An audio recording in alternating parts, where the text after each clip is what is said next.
Hello, welcome to the Business Essentials and Systems 2 series at noon. My name is Ada Kajimba and I am your host and a business strategist. Today, we are going to be talking about business plans.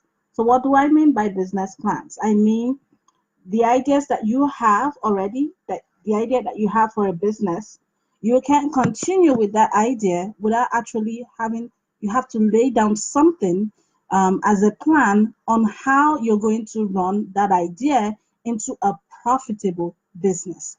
And so we are talking about business plans today.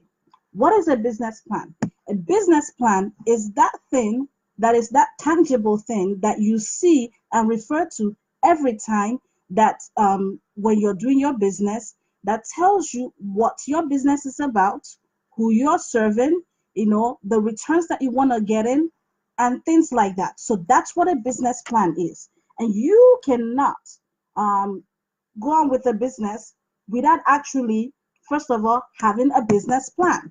It doesn't work that way. You have to have a plan in place. You don't want to wing it, because when you don't have a plan, you run around in circles. You know, to quote the Bible says, "Write the vision, make it plain, so that he that sees it shall run with it." So what does that mean? Your business plan is your vision for this business. So when you write it down, whoever sees the plan, whoever looks at it, is supposed to be plain enough that even a child, when a child reads it, the child should be able to understand what you have written. And like I said, it talks about who you're serving, what the business is all about. Let's start from that. What is this business about? You have to write it out in plain sentences. If there are different things, aspects about that business, you have to write it down. So you have to write what the business is about. It cannot be ambiguous. You have to be clear about it. You have to talk about who you're serving and how long you're going to serve them. Is it like a monthly thing if you're doing subscription boxes? Is it weekly subscription boxes, or is it a monthly subscription boxes? These things have to be written down in your business. You have to talk about how much you are starting with the business. Are you starting at, with $10,000 and, looking at how to scale to maybe 100,000? And how long do you want to do that? And, you have to keep, looking at that to see how you keep building it and putting it together to make sure that you are on the right path. A business plan is not something that you just do willy-nilly. No, a business plan is something that you have to put some thought into it. You have to sit down and look at it and make sure that you cover all the bases about this business. It's not something that you just, come in, run in circles about. No, a business plan has to be thought out, well thought out. And it's something that when you sit down and write it out, anybody, like I said before, can read it and understand what this plan is about. So that when things not come up, you are not getting out of scope of what your business plan is about, what your business is about. Because I see some people, maybe in your business plan, you wanted to target women, and then suddenly men are coming to you and you're taking businesses from these people. No, when you do that, you are going out of scope about the business that you're talking about. And sometimes when you see that, you're these men, you're helping them in your business, and you see that your vision with what you have with your business is not aligning, but because you have a business plan, you can always refer to that and look at it and say, where did I miss it? And then when you can pinpoint it, you get back on track, and then you run with it. And so a business idea is something, I see a lot of people, they want to get into a business and there's no plan. So how do you know where you want to be in 6 months, in a year, in 5 years, in 10 years? You have to write those things out.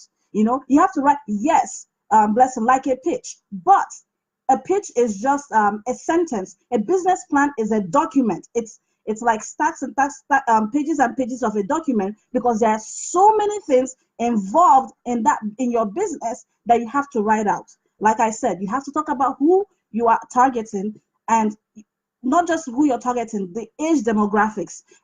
You also have to look at what they do, the people that you're targeting. What is it that they do? What is it that they like? These things that you have to do in a business plan, you have to write it out so that you know. And the reason for that is that so that when things not get to a point that it's too much for you, you look at your plan and be like, okay, we have gone straight out, different places, and we're not doing what we're doing. We're not targeting who we want to target. So your business plan will not bring you back to, this is what I wanted to do in the beginning. This is what then there's no ambiguity. There's no, you're not straining away from that. You are doing exactly what it is that you have decided to do for your business. And so it's something that you take time to do. It's not something you do in like 2 minutes or whatever. It's something that you have to keep fine tuning. And I'm going to show you, the best practices to actually write a business plan. And then, like Blessing, you said, then get a pitch. And then you have that your pitch that, wherever you are, it's like a 10-minute pitch, so that you get somebody right inside. The person knows what you're doing. But then, of course, when the person looks at your business plan, that is detailed. So a pitch, the difference between a pitch and a business plan is that a business plan is detailed. A pitch is like one-liners and stuff like that. But a business plan is detailed because you don't want to be, ambiguous in whatever it is that you're offering. And so tomorrow we're going to start with best practices of how to get your business plan together, how to actually fine tune it, and at the end of it, you'll be able to write a business plan with the tips that I've given to you. And I just want to thank you again today for coming on. Ask me your questions. Blessing asked a lot of questions. She asked a question like a pitch, and I was able to give that answer and clarify. So just ask me your questions, and we can always tackle it in the next live broadcast, or I can answer it in the comments. And I love you for watching. Love, peace. Bye.